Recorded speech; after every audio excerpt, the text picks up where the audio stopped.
Napoleon Bonaparte, one of the three greatest conquerors in history alongside Caesar and Alexander. He created the base of the civil code we still have to this day, and he is also the first known self-made man in history.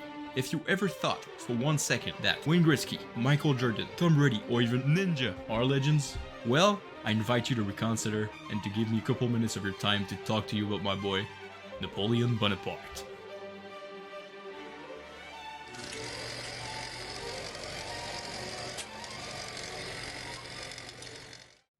Two days after getting married, he joined his army in Nice, where his first military campaign as a commanding officer will start. When he arrived on site, he realized the army is disorganized, under-equipped and undisciplined.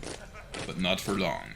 Soldats, vous êtes nus, mal nourris. Je vais vous conduire dans les plaines les plus fertiles du monde, et vous y trouverez honneur, gloire et richesse. First, we need to take notice that the orders Napoleon received was that it was supposed to be a diversion campaign. Which means his troops were not supposed to take part in big battles.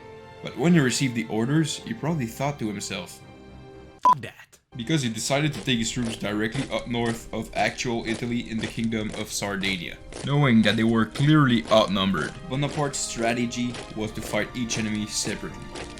He proceeded by putting all of his troops right in the middle of all the enemy's legions to outnumber each enemy every time. He beat the Sardinians on every front line.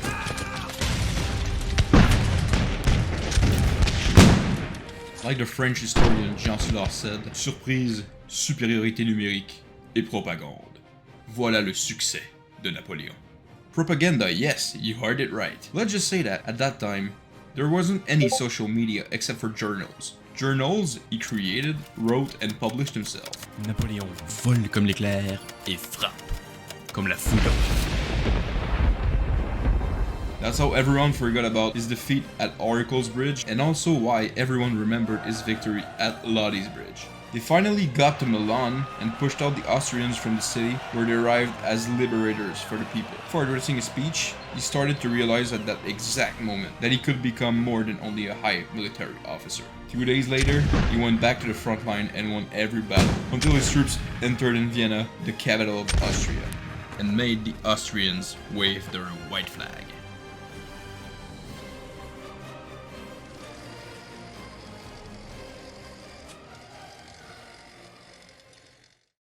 Right after the campaign in Italy, Napoleon is elected as a member of the French National Institute, in addition of having a newfound popularity amongst the country's people. The Directory, which was the political regime since the beginning of the revolution, did not like that, so they decided to give him a mission, the conquest of Egypt, with the precise goal to block the road to India from the British. But the real goal of the Directory was to get rid of him. He was becoming too much of a threat with his newfound notoriety. At the Giza Plateau, Napoleon did exactly what he was there for, and got in a war with the Mamluks army at the feet of the pyramids. He literally destroyed them. Only 29 deaths on the French side versus thousands for the Mamluks. Problem? The British Royal Navy arrived at Abukir's port and obliterated the French fleet. Napoleon and his men are now stuck in Egypt, but it's not necessarily a bad thing. He decided to besiege the country, started to govern it like he's the king over there. This is the exact moment where he will begin to study and learn how to rule a country. But a couple weeks down the line, the Turkish Sultan declared war to the French. Napoleon chose to do the first move and went straight up to Jaffa.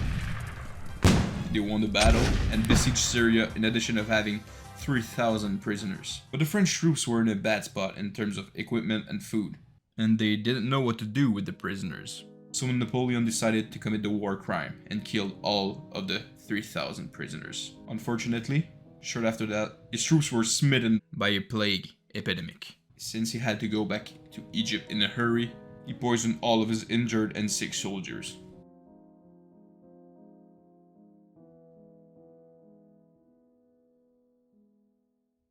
Making their comeback in Egypt, they went right to the port of Abukir, where the Turkish army were waiting for them.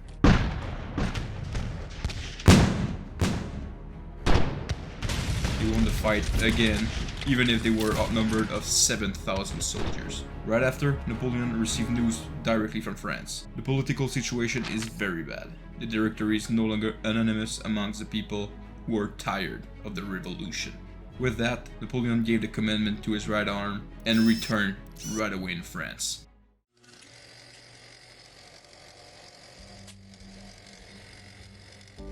One of the 5 members of the Directory, Emmanuel CAS, realized that the Directory was unstable and corrupted. He wanted to replace it with an authoritarian government. To do this, he searched all summer long for a military general that he would use to intimidate the Directory, to show that he was willing to use the force to take the power. And if you listen until this point, you can start to imagine which general he chose.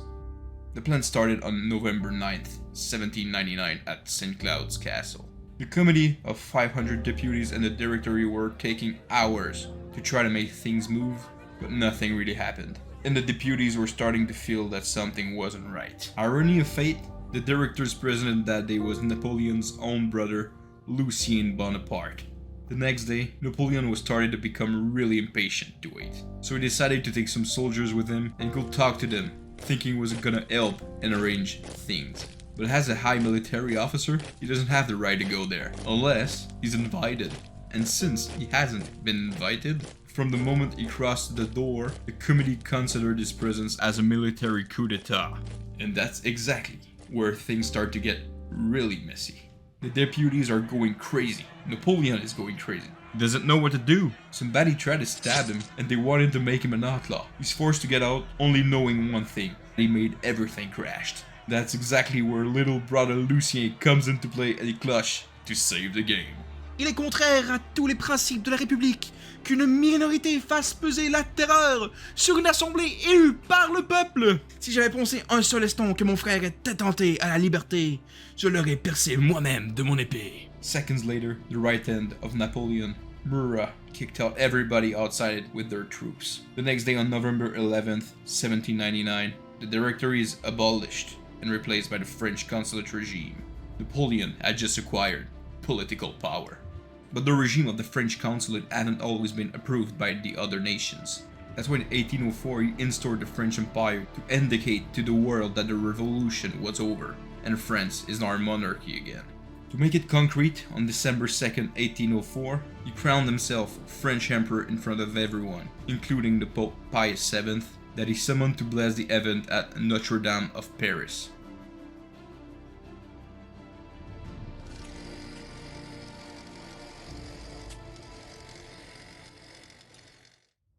Now at the top of his game, Napoleon wants his first success as the first French emperor to be a victory against his #1 enemy, the United Kingdom. To do so, he mobilized 200,000 soldiers to the Boulogne-sur-Mer, the French city right in front of the UK. His army trained there during 2 whole years with a single goal in mind, the conquest of England.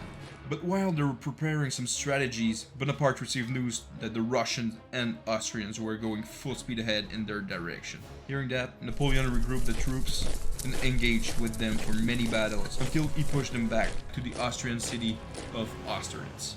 When they arrived on site, Bonaparte started to examine every part of the field before his opponents arrived. He then positioned his troops on the present plateau, the key position of the field, and waited a couple days before deciding to step back to give the Russians the idea that he was scared of them. He went as far as sending them peace propositions to reinforce their misplaced confidence. They finally met up to talk, but after going back and forth, they never came to an agreement and Napoleon got back to his troops. The Russians might have thought that they were done with the Napoleon threat, but that wasn't the case. On the next morning, the Russians started to move towards the French, and the battle began.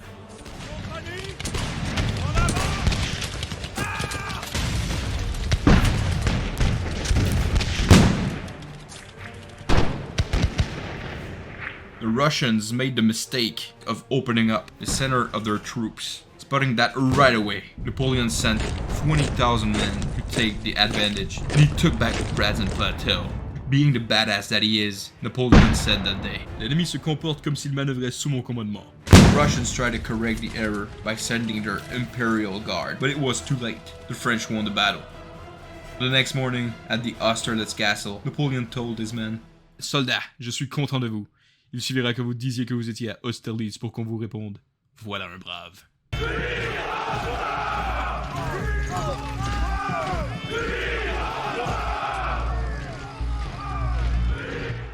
In 1814, Napoleon just came back from the Russian campaign that was one of his biggest failures. During the months that followed, the European nations created the Sixth Coalition to fight back the French Empire after years and years of war, until the day they pushed the French into their capital, Paris. Napoleon was forced to abdicate against his will, then was brought to Elba Island, where he was convicted by the coalition to finish his life. But sadly for the coalition's plan, you can clearly see that the video doesn't end here. From the moment he stepped on the island, he started to think of a plan to get back in France. On March 1st, 1815, him and a handful of his most devoted soldiers that came with him on the island arrived at Golfe Juan after 100 hours on the sea. From the moment he was captured, the coalition reinstored the French monarchy and put Louis XVI's younger brother, Louis XVIII, back on the throne. Knowing that, Napoleon knew that if he wanted to take back his title, he needed to go back to Paris.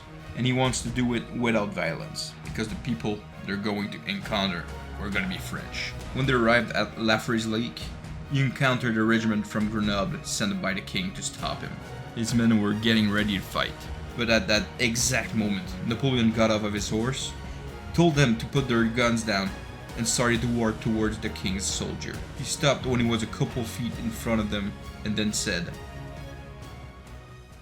Si vous voulez tuer votre empereur, tirez.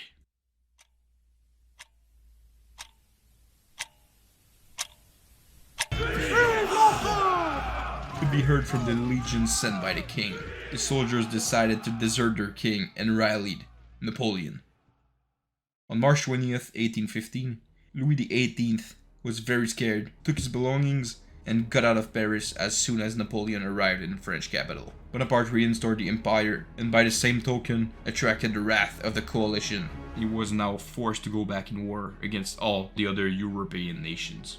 He only wanted to talk with them to get the peace back, but for that he knew he had to win the war. On June 18th, 1815, the infamous Battle of Waterloo happened. The French army got completely destroyed by the British and Prussians. Napoleon was forced to abdicate for the second time, and the British sent him where he couldn't come back from, the remote island of St. Helena in the middle of the Atlantic Ocean. During 6 years over there, he made his autobiography, and at the same time, made the story of his life a legend. He died on May 5th, 1821, and like he wanted in his last wishes, the King Louis Philippe I of France repatriated his body in 1840 and took him home at the Hôtel des Invalides, where he rests in peace to this day.